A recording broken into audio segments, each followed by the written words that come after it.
Dan gue takut ketika bikin program Mata Najwa, program yang ada embel-embel nama sendiri gitu ya.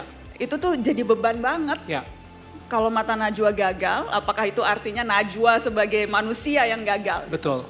Kalau Mata Najwa nggak ada sponsornya nggak laku, apa itu artinya Najwa yang nggak laku? Betul. Kalau Mata Najwa ratingnya jelek, apa itu artinya memang Najwanya orang nih suka sama yang nggak Najwa. suka sama Najwa gitu?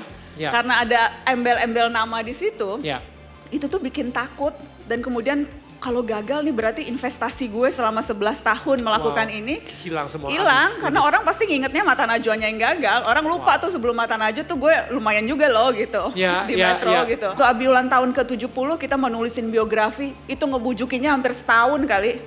Nggak mau ditulisin biografi kisah hidupnya. Sampai sekarang nggak mau dicium tangannya kecuali sama anak dan cucunya. Nggak mau dipanggil Habib di tengah situasi yang sekarang lagi inflasi Habib. Kayaknya bagian ini viral nanti. Biarin aja.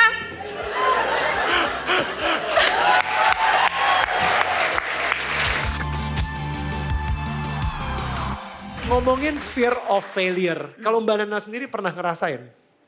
Selalu. Dan menurutku itu justru yang bisa bikin kita punya amunisi untuk kepengen sesuatu sih. Asal bisa dikelola.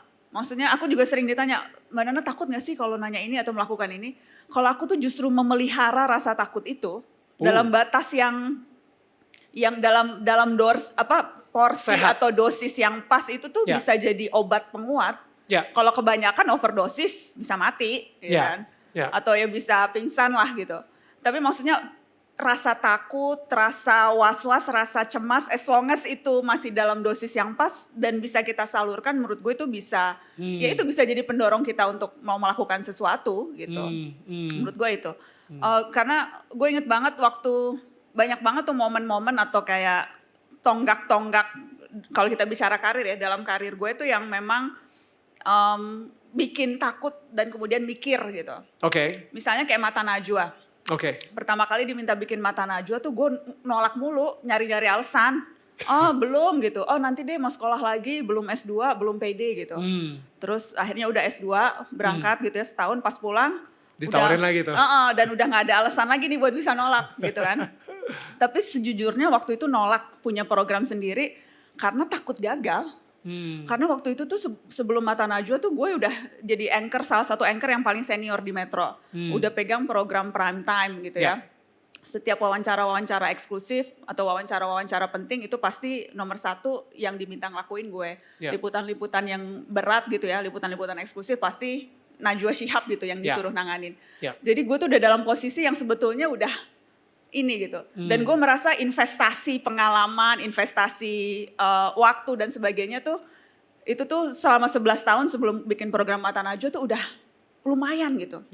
Dan gue takut ketika bikin program Mata Najwa, program yang ada embel-embel nama sendiri gitu ya. Itu tuh jadi beban banget. Kalau Mata Najwa gagal, apakah itu artinya Najwa sebagai manusia yang gagal? Betul. Kalau Mata Najwa nggak ada sponsornya nggak laku, apa itu artinya Najwa yang nggak laku? Betul. Kalau Mata Najwa ratingnya jelek, apa itu artinya memang Najwanya orang nih suka sama yang nggak Najwa. suka sama Najwa gitu?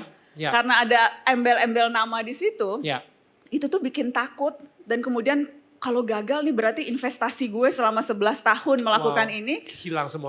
Karena orang pasti ngingetnya Mata Najwanya yang gagal. Orang lupa tuh sebelum Mata Najwa tuh gue lumayan juga loh gitu di Metro gitu. Gue diperhitungkan loh. Iya, gue diperhitungkan tapi loh. gue akan terus diingat sebagai orang yang pernah bikin sebuah acara judulnya Mata Najwa dan gagal. Dan flop gitu. Dan flop, gila. Lo resonate banget, bukan kan? apa, itu gue banget juga.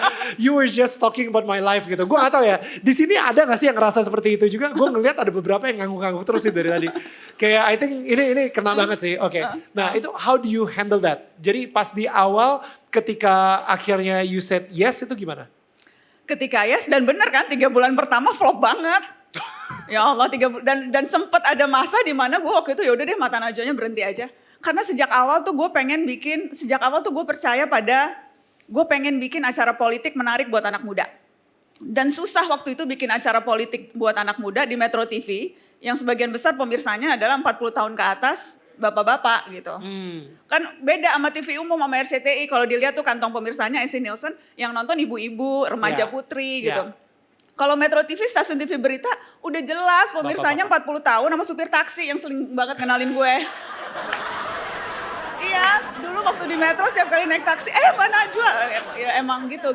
Kalau sekarang Mbak Indomaret aja udah tahu loh. Sekarang udah lebih naik kelas. Nggak, sekarang dede-dede di mall juga tahu minta foto. Nggak, karena ya itu sejak awal tuh gue pengen bikin acara politik yang buat anak muda. Dan itu susah banget di Metro TV yang kaku, yang memang pemirsanya sangat segmented gitu. Jadilah gue bikin yang lain tuh acara Metro TV logonya pokoknya yang anggun gitu, emas, lingkaran biru, burung elang gitu. Nah kalau gue itu dulu Mata Najwa saking maunya anak muda, gue bikin kotak-kotak warna-warni.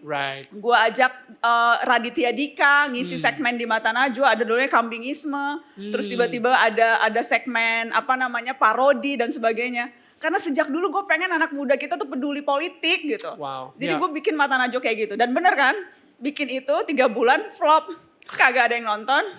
Terus orang bilang ini gak cocok banget ya karena memang pemirsanya di Metro. Gak cocok, sponsor juga gak ada yang mau gitu ya. Terus terbiasa ngelihat gue kan yang Today's Dialogue, yang hard news gitu. Yang gue pakai ini terus tiba-tiba gue muncul gitu dengan jati diri gue yang sesungguhnya sebetulnya agak cowawaan gitu di Mata Najwa. Terus ya gak masuk gitu. Dan sempat akhirnya mau berhenti 3 bulan itu karena... Yang mau berhenti siapa? Lu yang mau berhenti atau bos di Metro TV yang kayak... Gue yang mau berhenti karena gue malu. Lu malu? Gue malu banget ya Allah. Ya kayak ngerasa gagal. Tadinya tuh ya ratingnya tinggi kan jam prime time gitu. Terus tiba-tiba ini gue malu dan gagal. Dan Metro TV tuh they really believes. Metro TV tuh luar biasa sih. Gue selalu ngerasa itu sekolah pertama dan utama gue. Dan mereka tuh petinggi-petingginya seluruh jajaran yang gak nalu bisa. Bongkar lagi, bikin lagi. Oke, yang pertama mungkin terlalu radikal. Jadi lu harus tetap menyesuaikan dengan kantong pemirsa yang ada di Metro. Sambil lu sedikit-sedikit berusaha me-reach audiens yang lain. Terus itu tuh awal-awal ada Twitter. Sekarang kan Twitter udah nyebelin ya. Tapi dulu tuh Twitter masih menyenangkan. Dan ketika lu belum pada lahir lu gue udah Twitteran. Beneran, gue tuh Twitter zaman dulu yang masih seru gitu. Dan gue tuh pakai banget tuh sosial media. Dulu belum ada yang live tweet. Kalau sekarang kan buzzer live tweet mulu ya, thread ya. Kalau dulu tuh jadi Mata Najwa muncul ada live tweet di situ. Gue tuh bener-bener pakai sosial media yang pada waktu itu yang lagi serunya Twitter gitu ya, untuk jadi second screen. Gue promo di sana, gue hire orang dari sana. Nyari logo Mata Najwa, gue bikin siapa yang bisa bikin logo Mata Najwa, gue dapet tampungan dari Twitter apa dan sebagainya. Itu di tahun-tahun 2008 tuh awal-awal Twitter ada. So I'm using that untuk nge-reach audience baru sambil kemudian berusaha untuk tetap meng-cater kebutuhan pemirsa Metro TV yang bapak-bapak 40 tahunan dan supir taksi Bluebird ini gitu ya. Belum, Chris Martin belum lah saat itu. Belum. Itu baru kemarin soalnya. Mas Chris belum masuk. belum ya. Tapi ya itu. Tapi maksudnya back to your question, ya sempet takut, gagal dan memang akhirnya gagal. Tapi terus ya support system dan nyari cara, gimana cari caranya gue tetap bisa memenuhi idealisme gue untuk bikin acara buat anak muda. Tapi di sisi lain ini juga tetap bisa hidup dan viable gitu. Jadi cari cara untuk itu. And it takes time, it takes effort, it takes a lot of creativities, and it takes a lot of teamwork. Dan sampai akhirnya Mata Najwa sekarang kalau misalnya sekarang nih tayangnya di mana ya by the way? Di channel YouTube aja atau? Digital ya, hanya digital. Hanya digital ya. Kemarin itu kan sempat pindah TV juga dan lain-lain. Tapi berarti Mata Najwa sebetulnya tuh transisinya adalah ketika terus Mata Najwa, terus karena aku keluar dari Metro. Aku keluar dari Metro untuk bikin narasi. Dan di narasi kita salah satu programnya Mata Najwa, ada banyak program yang lain. Dan kemudian di narasi kita sempat kolaborasi sama Trans7. Makanya muncul di Trans7 juga. Muncul di Trans7, kolaborasi Trans7. Tapi memang sejak awal tuh memang gue tuh kepengen Mata Najwa adanya di digital. Karena sesungguhnya beda sih audiens digital sama audiens di TV. Dan ketika kita berada di TV pun harus ada kompromi-kompromi yang dilakukan. Supaya sesuai dengan AC Nielsen. Sesuai dengan rating TV gitu ya. Yang sesungguhnya tuh sebetulnya sangat beda isu-isu yang kita mau mainkan gitu. Terkadang ada isu yang kita rasa ini menarik nih, tapi ini nggak TV gitu. Jadi dari sebetulnya sejak tahun 2020 tuh kita tuh kepengen udah kita mau fokus di digital aja. Ya. Tapi terus waktu itu pandemi, dan pandemi mengubah banyak rencana. Salah satunya akhirnya kemudian kita memutuskan oke, kita 2 tahun lagi di TV. Dan kemarin persis tahun lalu itu kemudian kita alhamdulillah bisa Full, fokus di 100% digital dan cater benar-benar kepentingan dan apa namanya memang apa yang audiens muda digital butuhkan, itu sih. Untuk keluar dari Metro TV dan memulai narasi, itu ada fear of failure juga atau enggak? Ya Allah, gue turun 4 kilo. Gak bisa tidur. Itu ini banget. Itu bold banget by the way. Maksudnya lu udah ada satu comfort zone Metro TV dan sekarang you wanna make your own narasi gitu. Yeah. Dan saat itu of course subscribernya belum seperti sekarang. 200 gue inget. Pertama kali 200 bukan orang. YouTube 200 subscriber. Oh my goodness. Sekarang by the way udah berapa? Sekarang 9 juta sekian ya. Woo. Iya, 9 juta sekian. Di YouTube aja ya. Iya, iya. Kalau total 60 juta ya. Oh so. 2 kalinya Coldplay. Sombong banget gue, maaf ya, gue aslinya gak sombong kok, enggak, gue gak sombong, enggak. Iya. Tapi iya. Gak apa-apa, boleh kok. Boleh ya. Ini bagian ini diedit aja ya. Rasanya gue sombong banget. Gak apa-apa, boleh congkak di sini. Tapi gimana, boleh ceritain gak ketika lu cabut dari Metro TV dan memulai narasi, what inner dialognya seperti apa? Ketakutan-ketakutannya dan lain-lain. Misalnya ini kan Metro tuh udah jelas, lu udah, gue gak tahu sistem kerjasama gimana, apakah digaji atau di mata Najwa sendiri lu dapat royalty dari whatever bla bla bla. Cuman ini sepertinya udah comfort zone. Banget, comfort zone banget. Udah merem 50 tahun lagi juga udah aman gitu. And yet lu ngambil sebuah resiko besar dan memulai narasi. Iya. What and it's crazy. Tapi emang hanya orang-orang yang berinovasi and what I call innovators ya would be bold enough to do this gitu. Karena nggak semua orang berani berinovasi. Iya, dan memang waktu itu banyak banget pertimbangan, dan seperti biasa kan kalau kita keluar dari pekerjaan atau memulai sesuatu yang baru itu ada faktor penarik, ada faktor pendorong kan. Terkadang faktor penariknya ada, faktor pendorongnya belum ada. Dan pada saat itu di Metro kok dua-dua momen itu ketika gue memutuskan untuk bikin perusahaan sendiri itu baik faktor penarik dan pendorong tuh dua-duanya ketemu, dan kemudian akhirnya itu yang membuat langkah semi mantap. Kalau ditanya kapan mantapnya, sesungguhnya nggak pernah mantep-mantep banget sih ketika ngambil keputusan itu, selalu ada deg-degannya gitu. Ya karena waktu itu tuh Mata Najwa udah yang ratingnya paling tinggi, yang sponsornya paling banyak, yang ya pokoknya udah nyaman banget lah waktu itu di situ. Tapi terus waktu itu gue ngeliat faktor penariknya tuh waktu itu adalah ya ampun, ini dunia tuh berubah cepet banget dan semua orang tuh dapat informasinya dari sini. Ya. Dan sekali lagi dari dulu visi misi gue pengen anak muda tercerahkan. Anak muda tuh di sini, anak muda kagak ada yang nonton TV, masih ada yang nonton TV?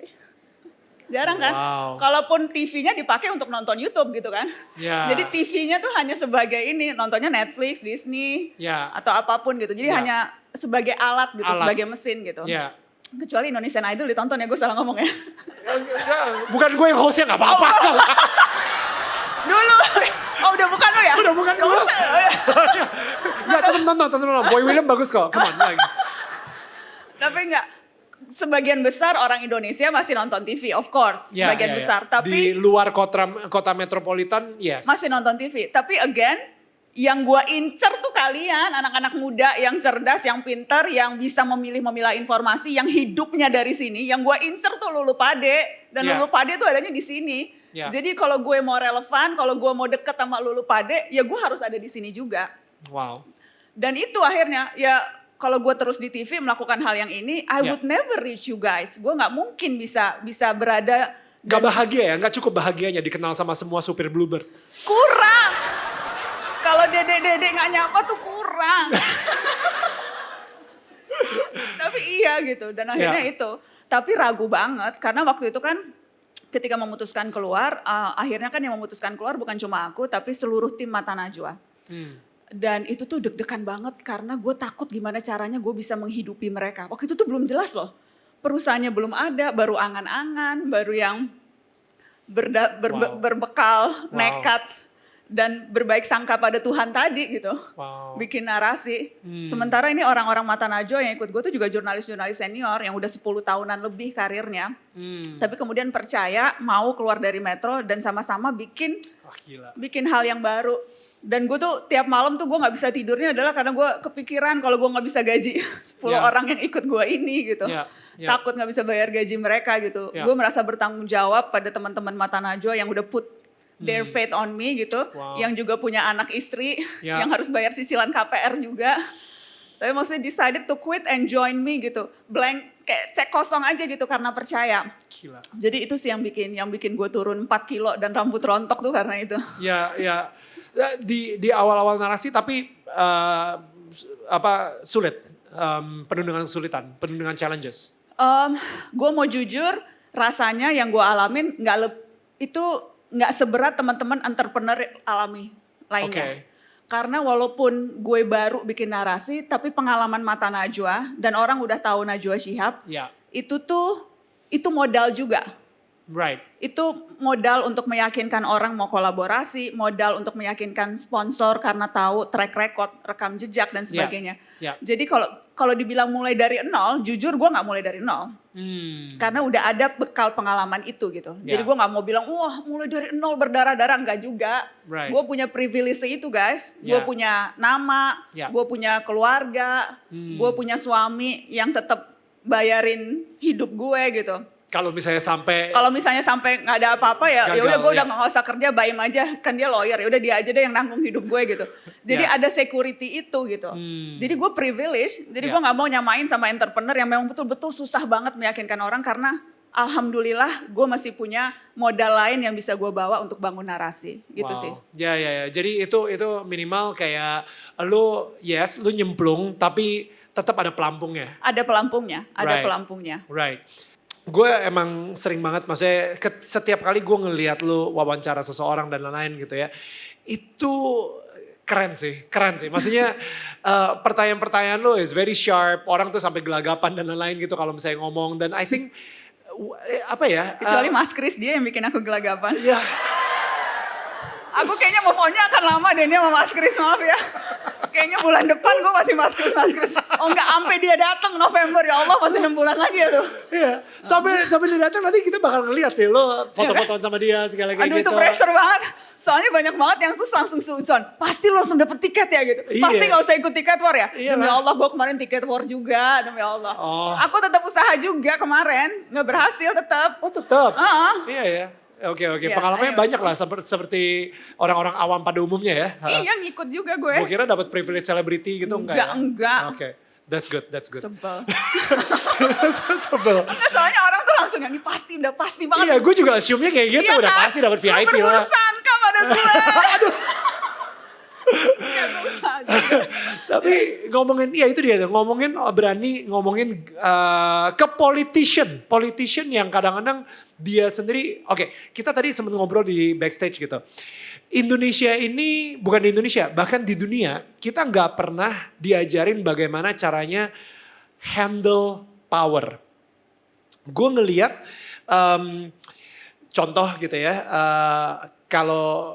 kalau misalnya di Alkitab dibilang, kalau misalnya lu pengen ngetes seberapa jernihnya sebuah perak, taruh itu di api.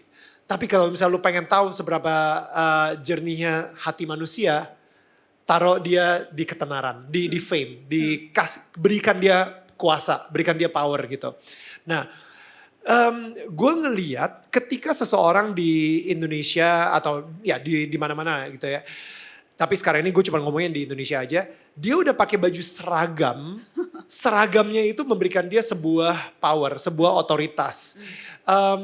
Atau bahkan jabatan. Itu dia kenapa orang bisa gila jabatan. Karena dia tahu jabatan ini akan memberikan dia sebuah power. Nah, how do you, mungkin ketika ngobrol sama Abi juga gitu, gue sendiri juga penasaran karena kemarin baru aja ngobrol ya di Shihab dan Shihab tentang harta, tahta dan kuasa gitu. Itu benar-benar bikin gue kayak wah gue pengen nonton nih. Gimana sih sebenarnya untuk seorang Najwa Shihab biarpun sudah seperti sekarang ini, sudah setenar ini dan politisi pun juga sampai gemeter-gemeter kalau misalnya di interview sama seorang Mbak Najwa, lu masih bisa humble, lu masih bisa rendah hati, lu masih bisa cewawaan gitu kan dan lain-lain gitu. Dan gak ada, dari tadi kita ngobrol selama kita lari di Pokari juga gitu ya, gak ada a sense of kesombongan atau man Don't you know who I am? Gue Najwa Shihab gitu. Gak ada itu sama sekali. Tapi itu sebelum Chris Martin tahu nama gue. Sekarang beda kita. Sorry, benar. Daniel, kamu sekarang debu. Bener juga ya. Beda ya sekarang Itu ya. kayaknya kemarin tuh momen yang mengubah kepribadian gue sih. Udah. Ini namanya spiritual journey. Jadi ya yang tadi itu rendah hati, sekarang lagi sombong nih. Lagi tahap sombong dan Gue lagi congkak. segini-gini aja. Iya, tapi gimana sih? Like how are you able to handle power? Gimana ya? Mungkin karena belajar dari Abi sih. Abi Quraisy tuh orang paling rendah hati, manusia paling rendah hati yang dan gue belajar banyak banget dari Abi. Dia tuh orang yang bukan hanya belajar Al-Quran tapi hidup bersama Al-Quran. Wow. Dari umur 13 tahun udah merantau jauh ninggalin ibu bapaknya untuk belajar Al-Quran di Al-Azhar University di Kairo. Universitas paling bergengsi, paling kredibel untuk orang mengkaji Al-Quran. Abi melakukan itu dari umur 13 tahun. Jadi udah lebih dari hampir 80 tahun hidup dan belajar dengan Al-Quran. Tapi tidak pernah sekalipun merasa dirinya tahu segala. Gak pernah merasa jadi ahli pemegang kunci surga. Yang bisa dengan gampang bilang, lu masuk neraka, lu masuk surga gitu. Gak pernah tuh menghakimi orang. Dan selalu bilang, kalau mengatasnamakan dirinya ya, gak pernah saya atau aku. Tapi selalu kami. Kalau perhatiin buku-bukunya Abi tuh, itu selalu kata pengantarnya bilangnya penulis. Gak pernah mengakukan diri. Karena percaya dan merasa ilmu yang didapat, itu tuh bukan hanya karena kemampuannya dia sendiri, tapi karena peran begitu banyak orang. Guru-gurunya, orang tuanya. So it's never just him gitu. Wow. Jadi gak pernah bilang saya, aku aja gak pernah. Wow. Selalu kami, selalu pihak ketiga penulis. Wow. Waktu Abi ulang tahun ke-70 kita mau nulisin biografi, itu ngebujukinnya hampir setahun kali. Gak mau ditulisin biografi kisah hidupnya. Sampai sekarang gak mau dicium tangannya, kecuali sama anak dan cucunya. Gak mau dipanggil Habib di tengah situasi yang sekarang lagi inflasi Habib. Kayaknya bagian ini viral nanti. Biarin aja.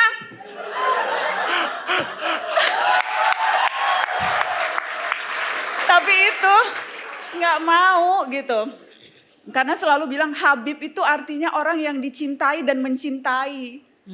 Itu artinya Habib. Jadi gak cukup kalau lu hanya dicintai, dicium-cium tangannya, diluk-lukan. Lu juga harus, hati lu tuh harus penuh cinta. Gak punya kedengkian, harus selalu rahmat, harus selalu terbuka pada perbedaan. Itu. Mencintai kan seperti itu. Wow. Jadi gue belajar banyak banget dari Abi. Setiap kali ada sesuatu yang dia gak tahu, dia selalu nanya. Nanya ke gue soal hukum, iya nanya. Kalau mau lagi nulis sesuatu nanya. Setiap pagi sepanjang ingatan memoriku ya, dari mulai aku bisa ingat, dari mulai aku kecil sampai sekarang, ritual paginya tuh gak pernah berubah. Bangun pagi, sholat subuh, duduk di meja kerjanya, ada teh Lipton di samping kanannya yang diseduhnya sendiri, pakai sarung dan selalu either nulis, either baca, either ngetik. Penulis paling produktif saat ini, bukunya udah puluhan. Belum selesai satu buku udah punya ide baru untuk nulis buku yang lain. Sampai penerbitnya tuh bilang, Abi tunggu dulu dong, ini buku yang ini belum dicetak nih. Wow. Jadi selalu nulis, selalu baca, selalu mau tahu apa kata orang, selalu mau dengerin orang.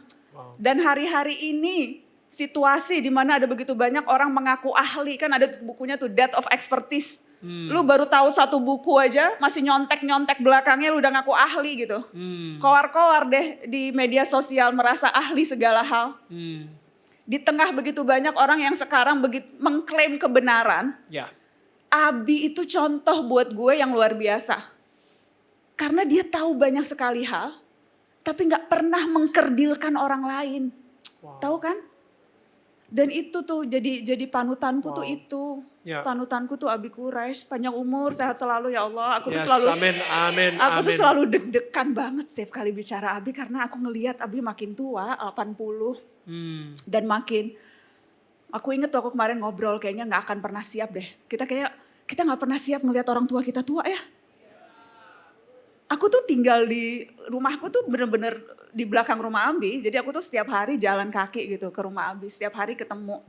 Tapi setiap hari terus ngelihat, kok kayaknya Abi makin tua dan aku makin deg-degan ya Allah. Aku takut banget Abi meninggal. That's my biggest fear. Kalau Abi meninggal gimana ya Nil? Aku gak mau mikirin, udah gak usah dibahas. Di skip, gak usah dibahas itu. Yeah. No. Gak usah dibahas. Let's not talk about it. Tapi aku takut banget ya Allah. Gue inget tuh waktu gue sempet dapat serangan kenceng banget adalah ketika gak tahu masih pada inget kursi kosong gak sih? Boleh diceritain konteksnya? Konteksnya adalah waktu itu pandemi dan waktu Menteri Kesehatan ketika itu Pak Terawan itu hampir tidak pernah muncul di publik menjelaskan kondisi pandemi. Aku sempat dilaporin ke polisi karena dianggap membuli Menteri Kesehatan dan sebagainya gitu, heboh. Tapi ketika itu kita tetap gitu ya, karena we do our work. Kita udah ngecek ke Dewan Pers, kita udah ke LBH Pers, memastikan kode etiknya beres, kita udah yakin dengan posisi kita. Yeah. Bahwa itu sesuatu yang baru, belum pernah dilakukan di Indonesia, iya. Tetapi di CNN, kursi kosong udah, BBC, maksudnya itu praktek-praktek yang lazim. Pro kontra itu nggak bisa terhindarkan dari pekerjaanku sebagai orang yang selalu mengulas isu-isu publik. Ya. Nggak bisa kerja gue kalau gue mikirin apa kata orang. Gimana mereka bisa handle cyberbully dan bisa ngerasa secure seperti Mbak Nana. I feel like Mbak Nana orangnya secure banget, yang gue gak peduli apa kata orang, ya yang penting orang-orang harus tahu kebenarannya gitu misalnya. Nggak sih, gue pencitraan juga sih kadang. Oh gitu, ya jadi gak secure-secure amat sebenarnya ya. Gak secure, karena tapi ya wajar banget. Kalau gue lagi yang jurnalis skeptis yang udah capek banget, ya Allah nih politisi itu, gue kadang juga sama kayak lu sih gitu.